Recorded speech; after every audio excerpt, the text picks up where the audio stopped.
By now, most of us are familiar with all the incredible AI tools that are available to us. With them, you can write copy, you can produce art, you can make lists, you can brainstorm, you could even write essays. Don't cheat, kids. And at present, the most popular of these tools is ChatGPT. It is like an AI language model that can engage in conversation with you. And it can really be a powerful tool to help you deepen your understanding on almost anything. But so the question I started asking, and I'm sure others have too, is what about the Bible? I have seen a few videos about people running into issues on ChatGPT when asking questions about the Bible or theological questions. So far, I haven't run into that. Even though it hasn't been perfect, it's been a helpful tool. So what we're going to do today is look at 3 ways that you can use ChatGPT or other AI tools that I'm sure are going to be available real soon and use them for Bible or theological study. Do hang in there until the end because I want to share some precautions that I think we should take seriously when using tools like this. Now, like I said, I have heard about some people running into issues. That hasn't been my experience, but there's so much you can explore that it's kind of inevitable that eventually you're going to run into something that goes against what you believe or what your understanding is. Nevertheless, let's look at some ways that we can use a tool like ChatGPT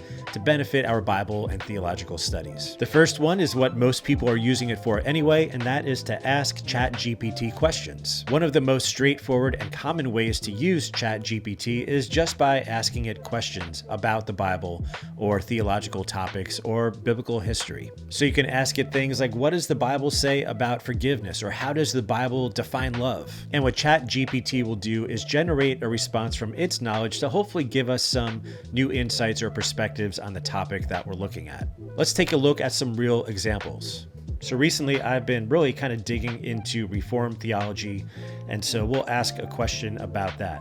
What was Zwingli's, I think it's possessive, view on Sola Scriptura? I'm not going to read everything that it generates because obviously it can give a lot of information. This actually isn't too long. But generally, from what I can see, this has the information generally correct. It's talking about Zwingli from the Swiss Reformation, and it is producing content on his view of Sola Scriptura. Something I found as well is that you can ask follow-up questions to your initial question, and it will kind of keep that all in order. Let's try another one here. What is the doctrine of the knowledge of God?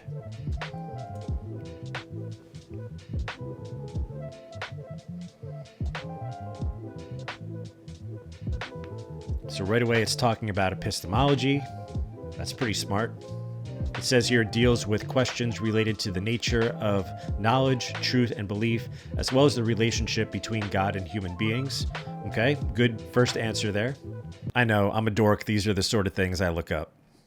So you can see it just gives us a glimpse of what it is we might be looking at. It's a great starting point. But like I said before, you can also kind of dig a little bit deeper on the initial question. So let's take this one a little bit further. Tell me about John Frame's doctrine of the knowledge of God. I had John Frame in seminary. Pretty bright guy. All right, prominent contemporary Christian theologian, all true. God is the ultimate source of all knowledge and truth. He emphasizes the importance of faith in our knowledge of God. He argues that faith is not a blind leap into the unknown, but a reasonable trust in what God has revealed about himself. So again, a decent summary of what John Frame believes. If you've ever seen the book, The Doctrine of the Knowledge of God, it's about this thick. So that is just some concise information about the question. And again, we can dig deeper and deeper into these questions and gain more information. And so like we did here, you can look at what did Zwingli believe? What did Calvin believe? What did Arminius believe? You can ask questions like that if you freely choose to. A second way we can use ChatGPT is for study. You can read a passage from the Bible and ask ChatGPT questions about it. You can ask about context or historical background, and it can even suggest related passages for further study. So let's give this a couple tries. Give me an overview of the book of Ephesians.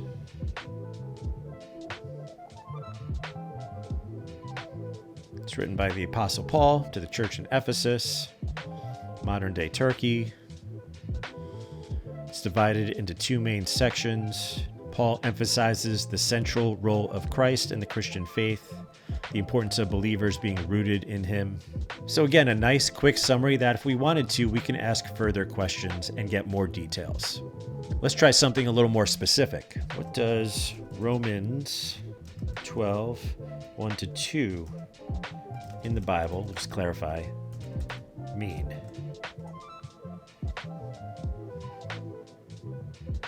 It's a well-known passage, should be. Provides important guidance for Christian living, gives the verse there, refers back to the previous chapters of Romans. Paul's expounding on the gospel of salvation through grace and faith in Jesus.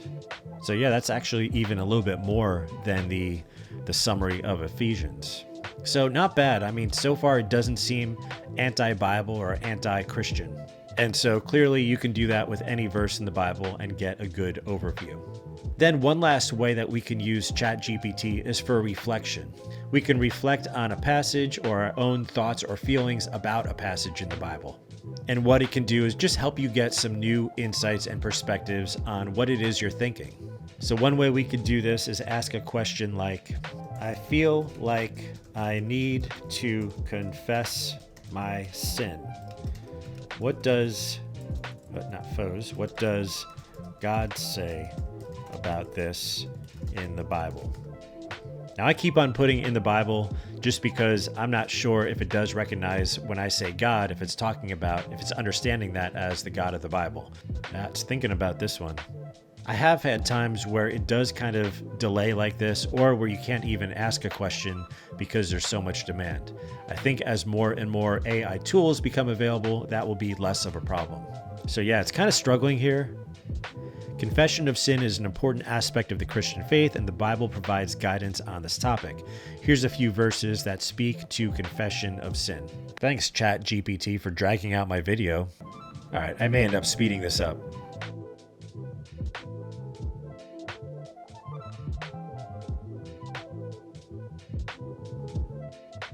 So it seems like ChatGPT may have just gotten stuck here. It wrote out that Psalm 32 verse, but then there was no follow-up, so I'm not sure if that was intentional or not.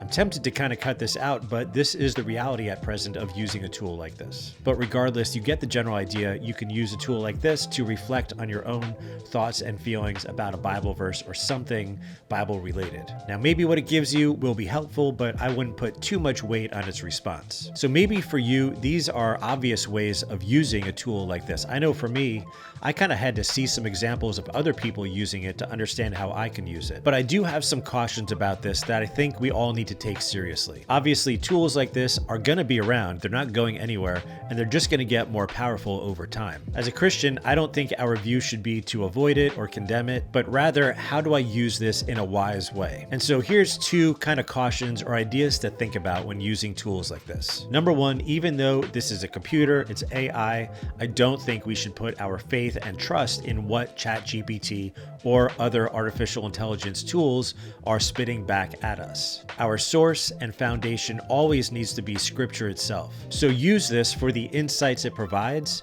but hold these things up against Scripture and see if it aligns. Don't just take its word for it. And that applies to all these practices. Whether you are reflecting, looking up theological terms, or studying Scripture, always hold it against what the Bible says. You know, that first search there was Zwingli's Sola Scriptura. That was a big battle during the Protestant Reformation, and I think it's one that we should really respect. The second caution I have is really the same caution with any kind of new technology. It can take away from our intellect and from critical thinking. There's something significant to be said about going to the actual words of the Bible, underlining, writing things down, going to theological books and commentaries, and seeing firsthand what the writers had to say about a particular topic. That kind of study really gets our mind working, and I think we retain a lot more information when we do that as well. And it really is similar to when social media started to get big. All of us Gen Zers started complaining that, these kids don't get outside and play anymore, and they don't. They and we just kind of stare at our phones and are entertained by that. And that is detrimental. The lack of and the loss of physical activity is harmful to us, and so we need to be aware and be wise. The same is true with this. This can quickly give us the information that we're looking for, but it does take away from the intellectual side of theological study. Now, let me know what your experience has been with ChatGPT. Are you getting good responses, or are you running into problems? Are there other cautions that you think people should be aware of? Are there other ways that people can be using tools like this for their theological and biblical study? I'd love to hear from you, and I think it would benefit others as well. If you want to learn about some other great technology for Christians to use, check out this video next.